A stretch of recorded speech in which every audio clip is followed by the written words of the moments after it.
This is a story of a mystic land far, far away. There was a village that was in constant danger. The village was exposed to denial of service attacks. It was exposed to illegal access of internal data and unauthorized access to the inside network. Luckily, a witch living in a nearby castle was a computer whiz.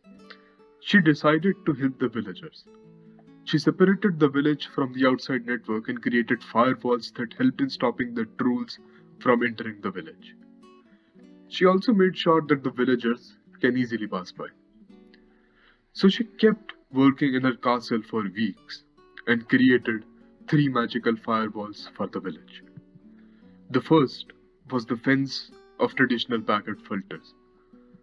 Next came the mountains of application gateways. And finally, the sea of dynamic packet filtering.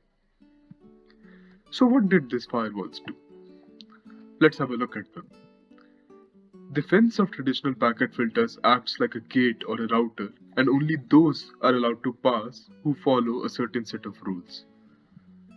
Just like the village, an internal network is connected to the internet via a router firewall. Only those packets are allowed to pass that follow a particular set of rules.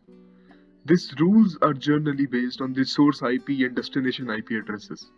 The rules can specify many other things, such as the protocol type, and many more.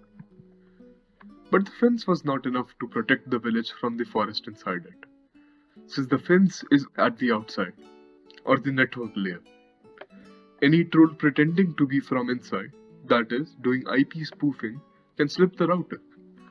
Therefore, the witch then created the mountains of application gateways. The mountains were impossible to cross and can only be crossed by a trolley system. An outsider will have to request a trolley. After checking the identity of the outsider, the system will permit a person to get on the trolley and enter the village. Much like the trolley system, a user requests service from proxy. The proxy then validates the request as legal and forwards it to the private network. The request is then processed and the result is returned to the user via the proxy, or in our case, the trolley. This way, the villagers can keep a log of who is entering into the village, and since it is not possible to enter without the trolley. But this takes a lot of time since the trolleys are slow.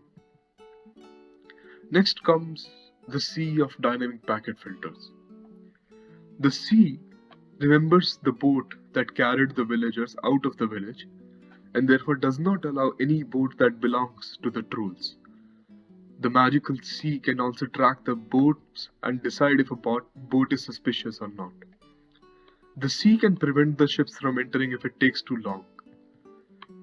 Much like the magical sea, a stateful packet inspection firewall stops any response that was not requested by the user. It can decide if a response is suspicious or not and give timeouts to the requests. The village was protected and everyone lived happily ever after.